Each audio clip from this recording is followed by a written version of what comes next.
Kom ons begin, sing ons 'n klompie liedere saam. Die eerste een is, dat dit 'n vonklied gaan met die blye boodskap oral die wêreld oor. Terwyl ons so bly sit, kom ons sing dit lekker saam.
Kinders bring aan hom 'n lied van waarde.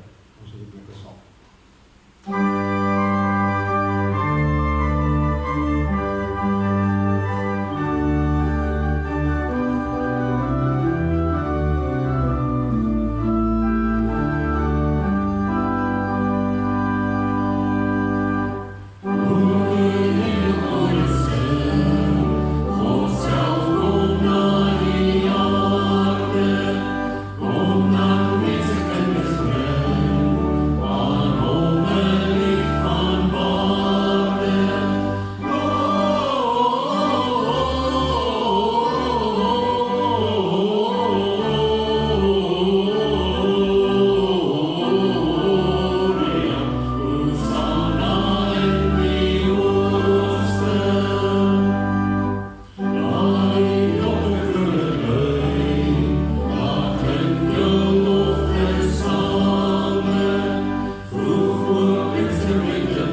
lui klokke klingeling, lui klokke lui.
Hy buig in liefde neer, profetiese verwagting gaan heerlik in vervulling.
Vonk 1:4:2.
iets waarmee ons groot geword het, o Christus, ons verlange, U het ons heil gebring, sal ooit ons jubelsange, die lof na waarde sing. Kom ons net staan, ek wil dan alweer ons sitplekke neem.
Stille nag, heilige nag, Jesus Heer, voor U mag, voor U ryk, moet die duisternis soog, tot in ewigheid bly U die lig. Heer, gebore vir ons, Heer, gebore vir ons. Gemeente, ons groet U, genade, barmhartigheid en vrede, vir elkeen van U, van God die Vader, God die Seun en God die Heilige Gees. Amen. Kom ons sing nou lied 475 uit die liedboek uit. Al drie ons liedere is liedere wat gaan oor die kerk. En dit is ons eerste lied wat ons dan sing as lofsang nadat ons die voorsang gedoen het. Allerhoogste Hemelvader, lofgesange, prys U naam. In ons kerke, in ons huise, loof ons, dank ons U te saam. Hoor die loflied, vreugdesange, neem dit aan in Jesus naam. Werk in die gemeente, Here, Vader, Seun en Heilige Gees. Reinig ons deur die genade, laat ons offers heilig wees. U is heilig, maak ons heilig deur die werking van die Gees. Ons sing dan weer vers. See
skriflesing en ons gaan lees vanoggend uit die boek Lukas, daarvan die eerste, ek dink 20 verse.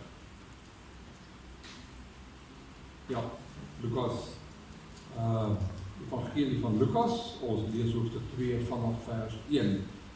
Boaan staan geskryf die geboorte van Jesus. Bekende gedeelte in daardie tyd het keiser Augustus 'n bevel uitgevaardig dat 'n volkstelling in die hele ryk gehou moet word. Hierdie eerste volkstelling het plaasgevind toe Cyrenius gouverneur was in die provinsie Syrië. Almal het gegaan om hulle te laat inskryf, elkeen na sy eie stad toe. Ook Josef het gegaan, hy het van die dorp Nazareth in Galilea na Judea toe gegaan, na Bethlehem, die stad van Dawid, omdat hy tot die huis en geslag van Dawid behoort het. Maria, sy verloofde wat swanger was, het saamgegaan om ingeskryf te word.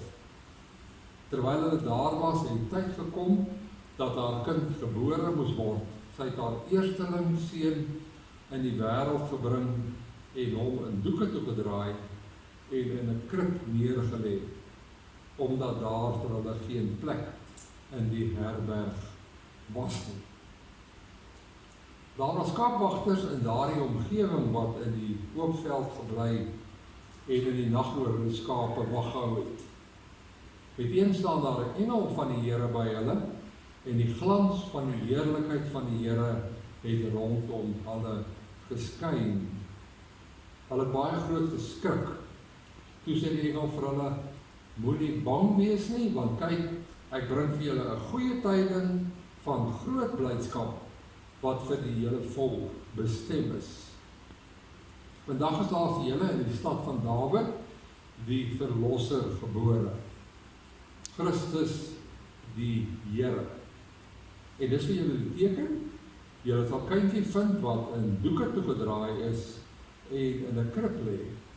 Skielik was daar saam met die engel 'n menigte engele uit die hemel wat God prys en sê: "Eer aan God in die hoogste hemel en vrede op aarde vir die mense in wie hy 'n welbehae het." Nadat die engele van hulle af weggegaan het na die hemel toe, sê die skaapwagters vir mekaar: "Kom ons gaan reguit Bethlehem toe om te sien wat gebeur het, soos die Here dit aan ons bekend gemaak het." Hulle gaan toe haastig daarheen en kry vir Maria en Josef en die kindjie wat in die krib lê. Toe hulle hom sien, het hulle vertel wat oor hierdie kindjie aan hulle gesê is. Almal wat het gehoor het, was verwonderd oor wat die skaapwagters hulle vertel het. Maria het alles wat gesê is onthou en telkens weer by haarself daaroor nagedink. Die skaapwagters het toe teruggegaan terwyl hulle God loof en prys oor alles wat hulle gehoor en gesien het. Dit was alles net soos dit vir hulle gesê is. Ons gaan weer 'n lied saam sing voor die prediking en dit is lied 477. Ons sing daarvan net die eerste vers. Hou Christus self sy kerk in stand, vergeefs die hel se woede. As Here aan God se regterhand regeer hy ons ten goeie. Hy is in alle leed steeds tot ons hulp gereed. Bewaak die Christendom en waar die vyand kom, styg hy die bose woede. Daai eerste vers.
Ons bid nou Here dat U deur die prediking tot ons sal kom, dat U Gees die woord vir ons sal oopbreek. Op die ou end is dit ook maar net die woord wat ons kan verkondig en kan probeer om dit relevant te maak vir ons alledaagse lewe. Dankie vir hierdie wonderlike feesgety.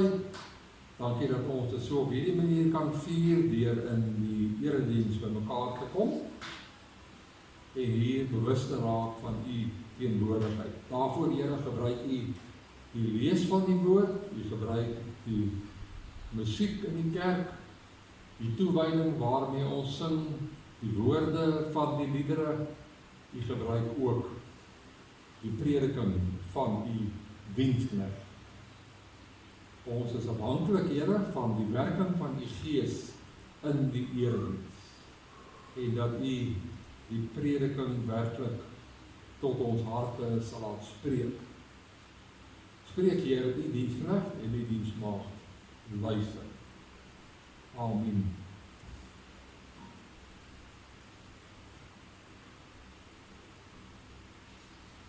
Ons het met ons Kerspreek nou donderdag, die dag voor eergister, het ons die preek begin met dieselfde woorde en ons het die preek geëindig met die woorde waarmee ons die preek begin het.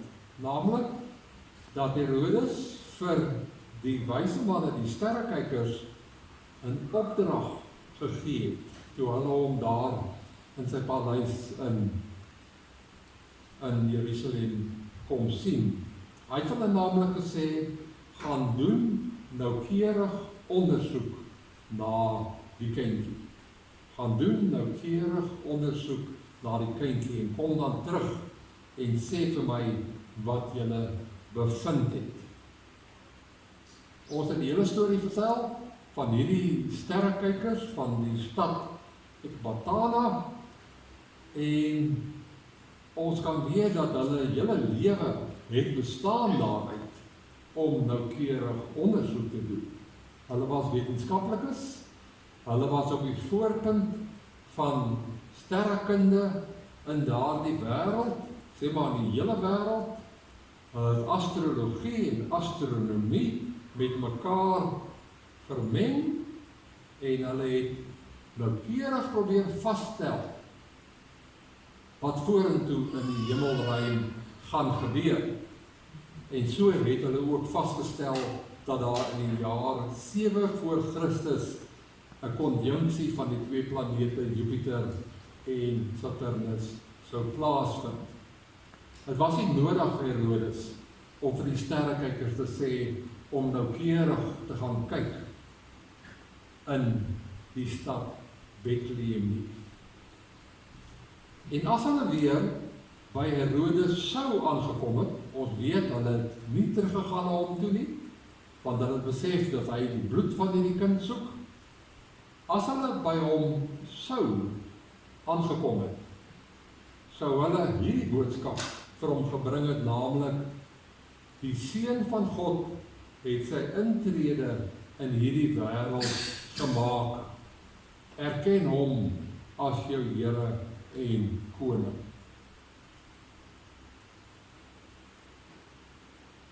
Ons het verduidelik dat aan die Universiteit van Ekbatana is daar nie net sterrekunde bestudeer nie, maar is daar ook filosofie gedoseer en bestudeer. Daar's historiese verslae wat daarop wys dat die filosofie wat by Ekbatana doseer is, dat daar iemand met die naam van Zarathustra die toon aangegee het. Hy was die professor van filosofie. En sy geskrifte kon jy vind in die biblioteek by daardie universiteit. En die kern van hierdie Zarathustra se filosofie was gewees dat op kosmiese skaal is daar 'n stryd aan die gang tussen die goeie en die bose, tussen lig en duisternis, tussen kwaad en die goeie. En hy het geleer dat jy kan kies aan watter kant jy jouself wou skaar. Aan die kant van die lig of aan die kant van die duisternis. Dit is wat geleer is deur die filosofe. Hierdie Zarathustra en sy ander dosente aan hierdie universiteit by hierdie stad. Maar die boodskap van Kersdag is anders.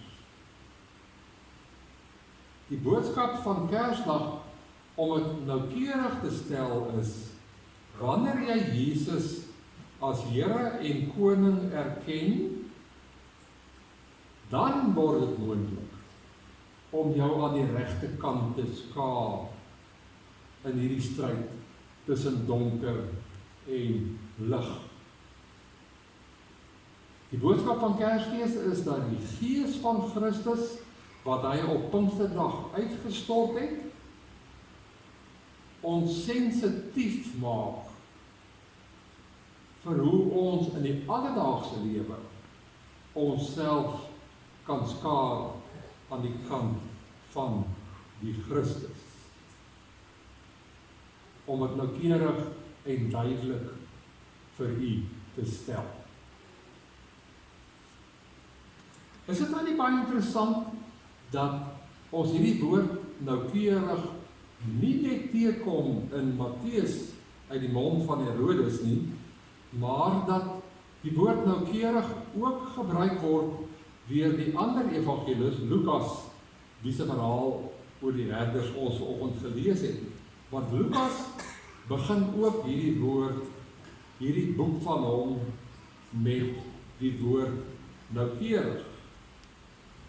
As hy Lukas die evangelie begin, as hy die verhaal begin vertel van Jesus, soos hy dit nagevors het, sê hy, daarom het ek dit ook goed gedink, om self alles stap vir stap van vooraf te ondersoek en die verhaal noukeurig in die regte volgorde neer te skryf. Staan daar in Lukas 1 vers 1 of vers 2. Lukas het heen gegaan en hy het ook die boek Handelinge geskryf, die Handelinge van die Apostels, nadat hy ook noukeurig nagegaan het, alles wat hierdie manne gedoen het en hoe hulle die kerk gevestig het. As daar nou een stukkie advies is, wat ek vir jong mense kan gee, hierdie man wat nog al grys hare het, dan is dit om noukeurig op te let na wat binne jou wêreld gebeur. Om oplettend te leef. Om op te let wat aangaan. Om noukeurig op te let. Moenie blind en doof deur die lewe gaan nie. En aan die einde van die dag is dit 'n goeie ding om te doen as jy in jou bed lê voor jy aan die slaap raak, is om te dink oor wat het vandag gebeur? Wat staan vir my uit? Wat het iemand al gesê wat my regtig getref het? Om so te lewe. Watter wysheid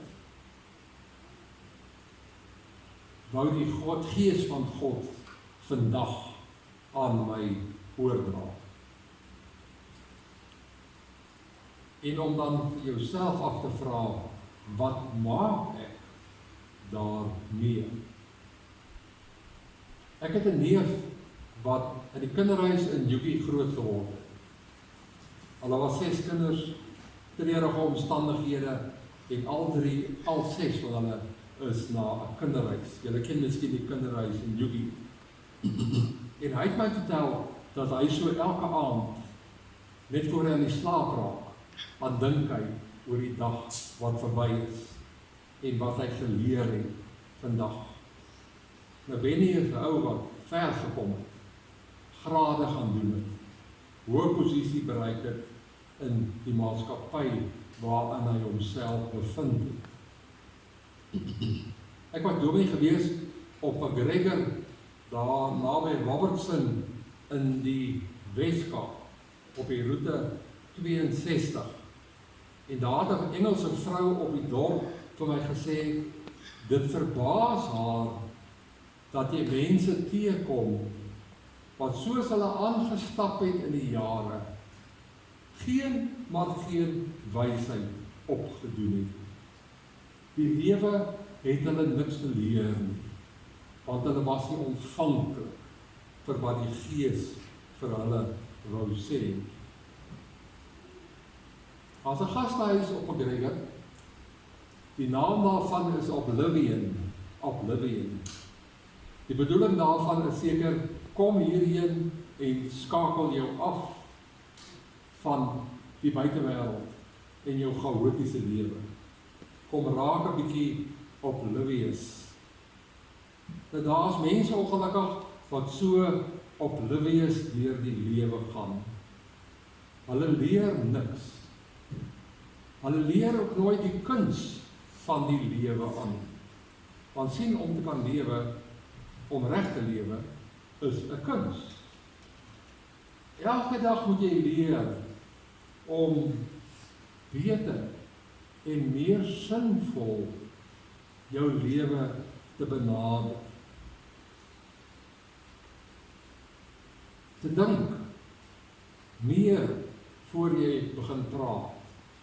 Te waak oor jou gedagtes as jy sommer net menings wil vorm. En so kan dit gebeur dat die feestyd by ons kan verbygaan sonder dat ons snap die essensie daarvan. Sonder dat ons regtig weer 'n bietjie dink en besef, maar waaroor gaan Kersfees? Wie hierdie Jesus regtig is? Hoe hy ons lewe positief 'n impak daarop kan hê. En gaan dit verby as maar net nog 'n Kersfees en wat ons veral onthou dan is wat ons geëet en wat ons gedrink. Ons kom in die verhaal wat ons gelees het vanoggend van die herders en van die engelekoor, kom ons bepaalde mense teë. Ons kom veral vir Maria, die moeder van Jesus, ontmoet ons weer daar. En ons sien uit haar en die ander se optredes en in hulle reaksies, dat hulle alles behalwe toegelaat het, dat die eintlike betekenis van die geboorte van die kind by hulle verbygegaan het. Lukas skryf baie treffend, hy sê, Maria het alles wat gesê is onthou, en telkens weer by haarself daaroor nagedink. Ons sien dieselfde wat die woord sê, as die engel Gabriel na haar toe kom, om vir haar te sê van die kind wat gebore gaan word. Die ou vertaling is vir my nog beter. Maria het al hierdie woorde bewaar en in haar hart oordink. Sien julle die vrou na die engel van haar al weg is, soos wat die son begin sak, hoe sy nie anders kan om terug te dink aan wat so pas gebeur het met haar. Die verlossing van die wêreld, aan hom gaan ek die geboorte skenk. Wat al die implikasies daarvan? Hoekom is ek uitgekies, sodat dit deur my kan gebeur? Maria het daardie woorde bewaar en in haar hart oordink. Soveel te meer so, dat sy 'n loflied geformuleer het en gesê, ek besing die grootheid van die Here, ek juig oor God my verlosser. Jy sien eintlik daai denkprosesse wat in haar kop aan die gang is, na die engel Gabriel by haar was. En ook nou, in ons teks nadat die herders vir haar kom vertel het van wat gebeur het en wat hulle gehoor het rondom die engele, en dat hulle gesê het, vandag is daar vir julle in die stad van Dawid die verlosser gebore.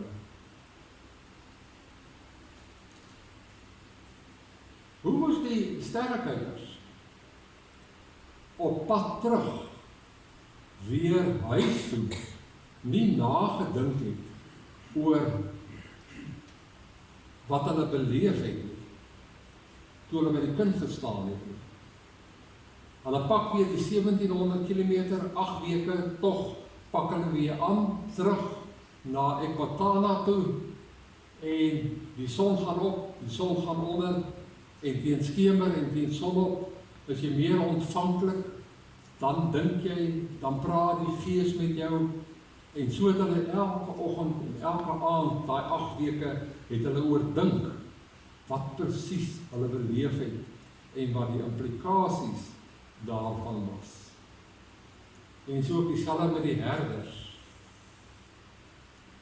Die teks sluit af, vandag is daar vir julle in die stad van Dawid die verlosser gebore, Christus die Here, die Here. Jy sien, hierdie herders was baie eenvoudige mense gewees. Hulle het nie 'n posisie in die samelewing gehad nie. Daai ons het nooit gebad nie. Hulle het nie lekker geruik nie. Was die onderste laag van die samelewing wat daai job gehad het om skape in die veld op te pas. Maar dit gebeur met hulle dat hulle die engele hoor, die engel verskyn juis aan hulle, en agterna moes hulle gewonderheid en gedink het. Maar hoekom is ons uitgekies? Ons wat so 'n bietjie die skyn van die samelewing is. Daaroor moes hulle baie gewonder en gepyns het. Hoekom het die Here ons uitgekies om die koor vir ons te laat sing? En soos wat hulle gedink het en verder gepyns het daaroor, moes dit tot hulle deur gekom het. Maar ons is belangrik vir die Here. Hy kies vir ons uit. Ons is nie belangrik in die oë van mense nie. Maar daar moet iets daarin wees, dat die Here juis ons uitsonder. Dat die engele koor vir ons koorstukke kom sing. Die woord sê, dat het God geloof en geprys oor alles wat hulle gehoor en gesien het. Ek het hier gekyk na die Kersdiens, soos wat Jan het vir my aangestuur het. Die Kersdiens wat ons donderdag gehad het. En weet jy wat was my die absolute hoogtepunt daarvan? Daai stille nag wat ons gesing het aan die einde van die diens. Net omtrent 100 mense. Nie regtig die preek nie, nie regtig dit nie, nie regtig dat nie, maar 100 mense wat in aanbidding is voor God aan die einde van 'n Kersdiens en wat die lof van die kind besing. Met die mooiste Kerslied wat ooit gekomponeer is. Ek wil vir jou aanraai om weer 'n bietjie daai YouTube video te gaan kyk. Want jy luister daarna, jy beleef uiteindelik, jy sê vir jouself, jy was in daardie diens gewees, en dit kan jou nie onaangeraak laat nie. Dis waaroor dit gaan vir ons. Dat ons weer sal begin dink, dat ons nabetragting sal hou, dat ons onsself sal afvra, wat sê Kersfees presies vir my? En dan nou 'n laaste gedagte.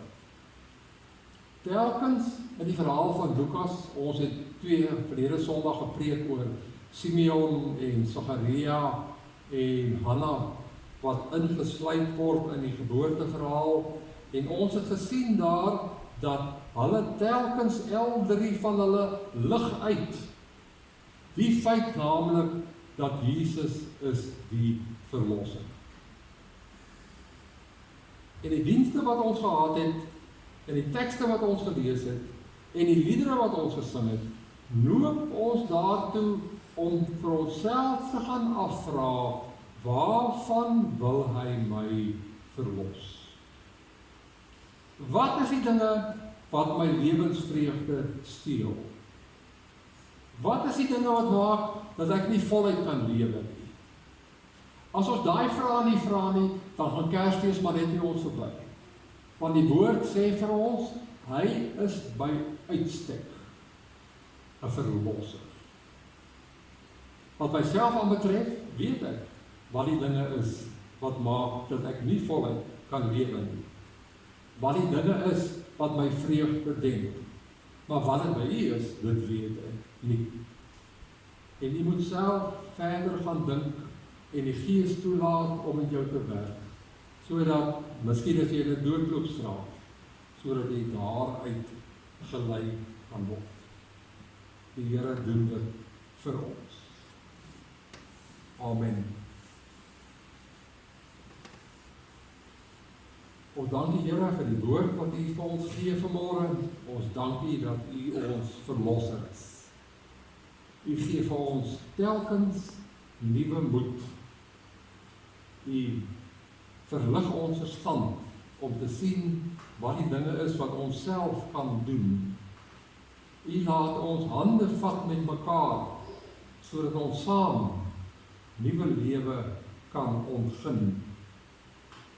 U doen dit, Here, ook vir 'n gemeente, dat ook 'n gemeente nuwe groei kan beleef. Dankie vir die relevantie, dankie vir die betekenis van U koms na hierdie wêreld. Ons loof en prys U heilige naam. Amen. Ons gaan nou die dankoffer by die deure laat opneem, so ons sluit af met ons laaste lied, lied 478, op vaste fondamente het God sy kerk gebou, apostels en profete het ons dit toevertrou. Koning van die hemel, herskep deur woord en gees, verlorenes op aarde, dat hy sy volk kan wees. Ons sing vers 1 en ook vers 4.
En die liefde van God en die gemeenskap van die Heilige Gees met ons elkeen bly en wees.